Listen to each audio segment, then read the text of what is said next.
Welcome, ladies and gentlemen, to Real Time Commander Reacts to Spearhead 2 trailer. No, it's been out for a bit, but that is no big deal. Been watching some other people and their reactions, and some things people are right on, some things people aren't. I would say this game is set in 2019.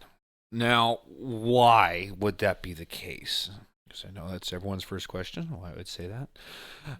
Number one, we have the Set V2, which was started to be issued out in 2008. However, the upgrade package that's on this Set V2, it's kind of done a little half-ass, in my opinion. And here's the reason why. So, we have the low pro crows. Well, yes, it could have started to be put on tanks in 2016, 2017. Generally didn't really happen until 2018. Because was it? And I can show that right. So this is my tank at NTC in 2022. That kind of doesn't really help me, but we 2nd Brigade, 1st Armored Division received the low pro crows and the trophy mounts in late 2018. So right here is your trophy mounts, and we had low pro crows. That's 2018. Yeah, the only reason why this extra crap is on here, this is your blank firing adapter, your BFA for your 50 cal, and your BFA for your coax 240, and you have your Miles lasers right here, along with the Miles sensors. And there's one right there, and there's one on the other side of the gun too. Anyway, as you can see, we have the trophy mounts, which does not exist on this one. And the other reason why I say it's 2019 is due to the Combat Vehicle Crewman's coveralls. OCP coveralls, these things.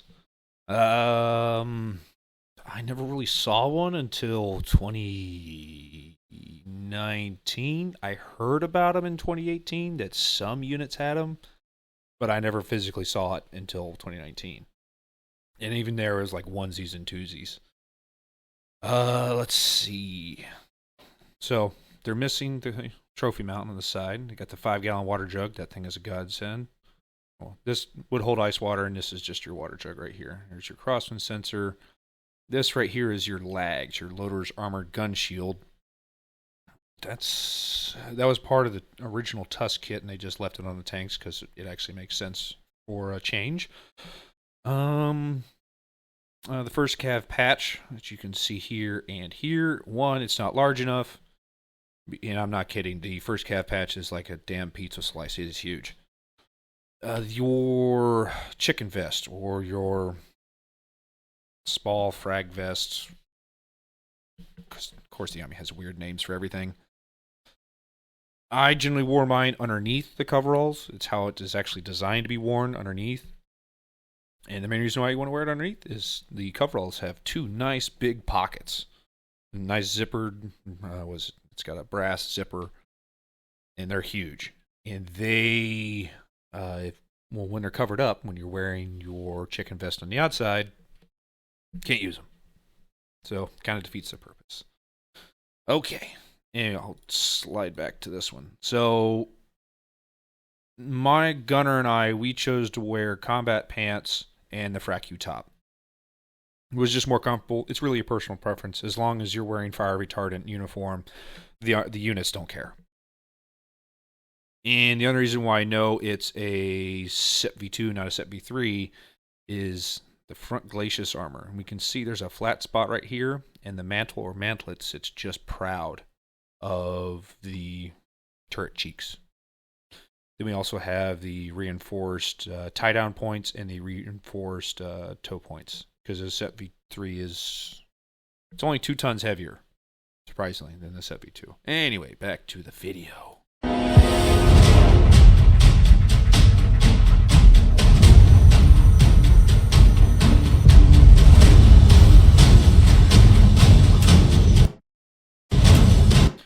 Okay. On to this. So, I'll just go ahead and make it full screen, make it a bit easier to see. We have 26.1 volts, which is incorrect. It is a 24-volt system, so generally the max it could be with the engine off is like 25.1, 25.2. Generally, it's hard. The only time it's ever up there was with brand new batteries that just got installed. But even then, it's most of the time in the 24s. Or if the battery's a little worn out, sometimes down to 23 or 22 if you haven't started the tank in a little while. And I mean a few hours if you just leave master power on. SEP 2s and SEP 3s eat batteries like crazy. Anyway, so your master power button right here, that is the green light's supposed to stay on. Your master power generally takes anywhere from 30 seconds to a minute to come up. I believe on my tank it was like 35 seconds. Yes, that is how much I timed everything to know everything on it. That's your push to start. There's your DECU reset. That's your engine shut off. That's your main menu button. Tack idle. Second shot switch. This right here is your heater. You got your T-bar over here. You got your... What the hell is that? Oh, that's for your service brake, or your regular brake. Down here, and those two T-handles are missing for your crew fire bottle, or correct, first shot and crew fire bottles. But you got your NBC hoses down here too. And this is also part of your heater. They're missing the mod for the RVSS, the rear view. Man, I can't remember what it's called precisely. But I know it's the RVSS. It's supposed to be down here. That was put on in 2016, 2017. I know for... when I first got the unit was August 2016. And I was an Alpha company at the time. We didn't get that upgrade until... I think it was before gunnery. Don't quote me on that. It's been almost 10 years at this point. So... But the RVSS was put on 2015, 2016, somewhere around there. Anyway. Yeah. It's not too bad. Okay. Number one, that sound's not loud enough. Now on to the CDU.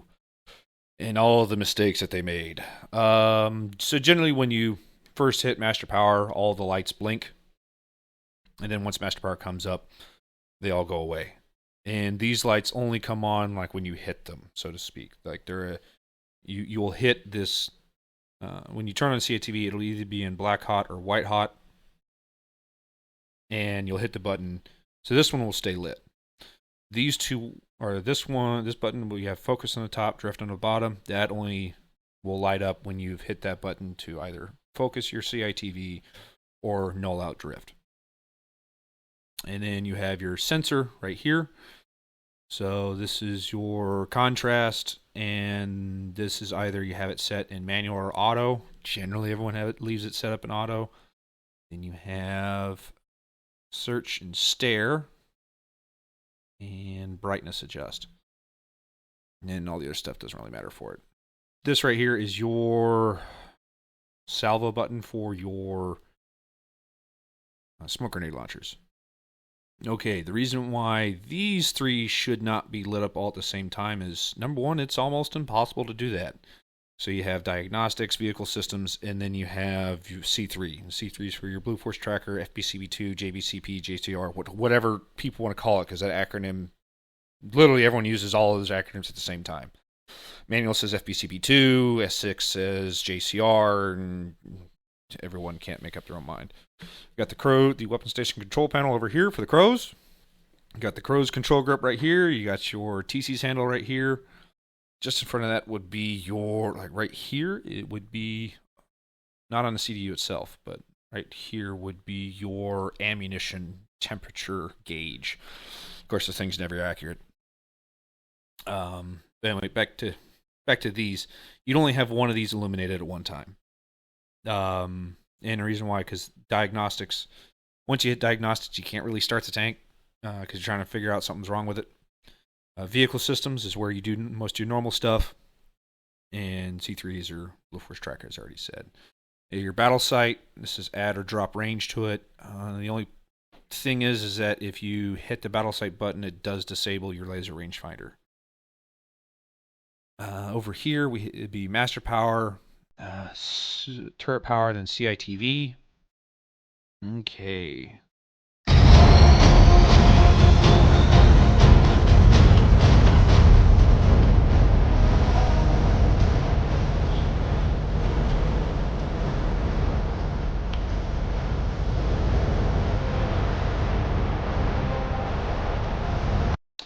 So that right there is your DTV, your driver's thermal vision, or DVE, driver's vision enhancement. You know, on the why am I drawing a blank? Your driver's integrated display, it's described as DTV, but of course everything is changed around. What the hell is? Oh, that's the back of your RVSS. Don't know why it'd be that close. You wouldn't want it that close. Generally, it's farther away. There is your parking brake release handle. This is your T-bar. Okay, now on to the gunner station and all of the mistakes that they made. No, not really that many. Anyways, this is your GPS. This is up here is your TRU. Down here is your BIOC, or the proper manual term is Binocular Image Control Unit, BICU. You have your LRF right over here. You have your gunner's power control handles, or Cadillacs, as we like to call them. Your manual firing device, your master blaster. Down here we have your azimuth servo. Why they don't have the chest brace set up, I don't know. The flashlight's never there. It's always a sponson box because it's broken. Okay, so do the BICU first. BIOC on, so that's right. The fault light should not be on. Why are they in 6 power? And the polarity is correct. Then we have your GPS itself. Then we have the GPS lower panel. So right here, this is your clear filter shutter switch. So this allows you to so clear is just daylight, filter is daylight with sunglasses, and then shutter is your thermals that get piped directly from your BICU over into your GPS. Then we have the loaders panel. We have normal mode drift that you can null out using those. Generally, no one never really does that because on the GCDP, the gunner's control display panel, you can do auto drift pretty easily. Right here we have our select switch. So up is main, down is coax. We have the main gun ammo select switch right here. We have sabot, impact, canister, and heat. Air ground is for the laser rangefinder. On how it operates, when it's in air mode, it operates a little bit differently. It pretty much is when you have it when the laser rangefinder is set to air mode, it detects whether the aircraft that you're lasing is coming towards you or going away from you. You hardly ever use that. Generally, the way I did it is I would put the laser rangefinder in first return and laze the helicopter that way. Because generally, like if there's a backdrop and you have it in last return, it'll like let's say there's a mountain behind the helicopter, it will pick up the laze from the mountain rather than the helicopter. And since the helicopter is out there all by itself, you flick it down into first return, laze it, and you have your range. You generally won't have a multiple return bar. You might not. But so your laser rangefinder right here, up is last return, center is first return, down is unsafe. Okay.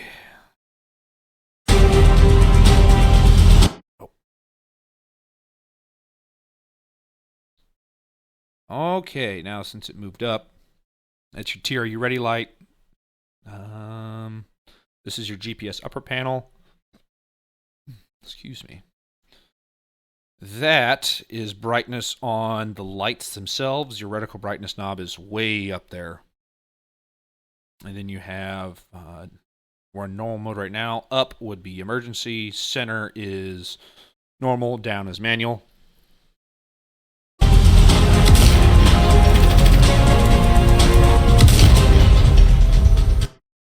Impact OR, not too bad. You can see down here you have a cooler, the 5-gallon cooler. That thing is a godsend. I don't know why you would have gear strapped to the back of the turret. That's how it gets destroyed. Everyone puts in what's called a burrito roll. And of course, I don't have a good picture. I have a good picture somewhere and I can't find it.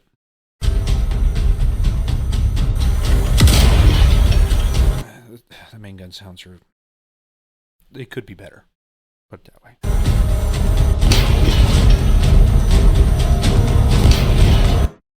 Okay, now we have onto this one. So the issue with this entire image is completely incorrect, and here's why. The loader. The loader would not be up. He would be down, and the hatch closed. The tank commander, his hatch would be an open protected, so that way he could see out visually. Because the problem with the tank is the closer that you get to anything in it, the less you can see. To me, 300 meters in for a tank, like it feels like you're standing next to the target. Because when you can smack a target all the way out at 3,500 meters, and now you're at 3, it's a little nerve-wracking. And that I cannot stress how not smart that is. Why isn't the GPS doors open? They should be open.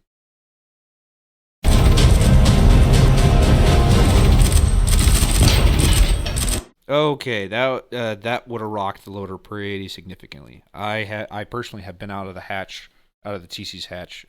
You can see that in some of the NTC videos, where I'm shooting the 50 cal.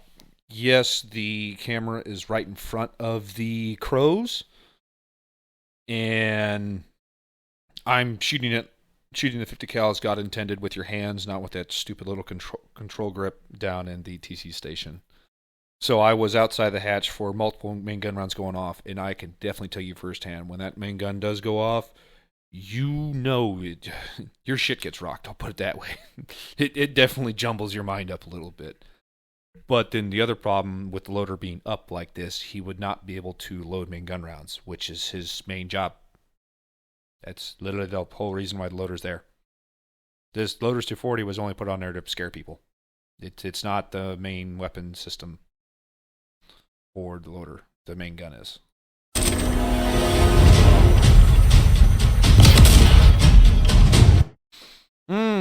Now your daylight sight. Your daylight reticle is not correct. As in Gunner Heat PC that we've seen multiple times, your daylight is a nice center ring, 1 mil diameter center of the reticle. This is more of your TIS reticle because it's a square. Now, the other problem is it does not have your range, which at this distance it should be flashing zeros because it's below 200 meters. You might get the multiple return bar, but you would get a fault, the fault to show up. So it's missing the range, the ready to fire box, the fault light, and the multiple return bar, which sits just above it. And overall, I can say that you don't hear the tracks, which is, if we were at this distance to a real tank, we would be hearing the tracks more than, we would kind of be hearing the engine, but we would be hearing the track.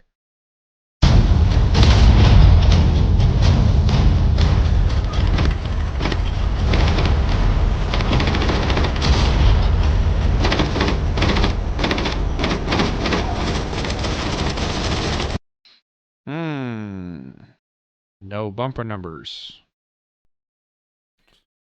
That looks too nice. That should be rusted to hell because heat burns off all that paint within literally 2 days of you running the tank.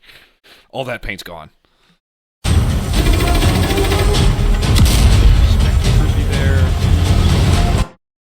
Okay. I wish you would look down, but you can see the CDU down there being on. The TC shoulder guard.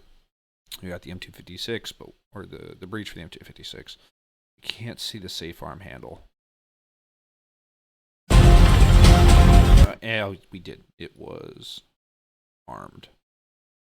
I don't know why you'd be standing up like that. The main reason why that is a huge, to me, it's a huge no-no, is generally to stand up, as this is shown right here, your right leg would be in the way of the breech when it would fire, or runs the risk of being in the way of the breech.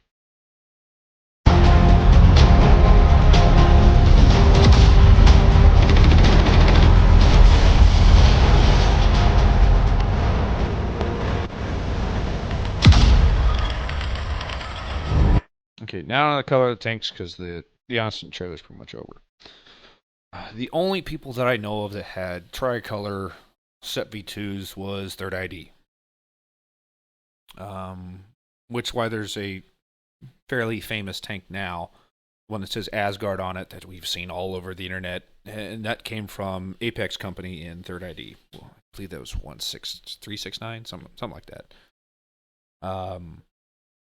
But that's the only tricolor scheme tanks it's Set V2s that I know of. All the Warstock Set V2s that I've seen were just solid green. I don't have any pictures of those, or I can't find those pictures because we did an EDRI in 2019. It was mid-March to mid-April 2019 when it came over to Drasko Pomorski in Poland. We drew Warstock tanks. We blew up a whole bunch of engines because no one told us that storage oil was in the engines, and you only have 50 hours of endurance before the engine blows up. So we grenaded like half the engines, because it was 135 and 16 infantry, which it's about 45 tanks, and we grenaded like 20 of them until someone told us. I know we killed at least 10 engines, at least 10. And each of those engines is $1 million each. So far, it's pretty good. Not too bad. Wish they would ask some more questions. Contact someone that kind of knows these things a little bit more than most.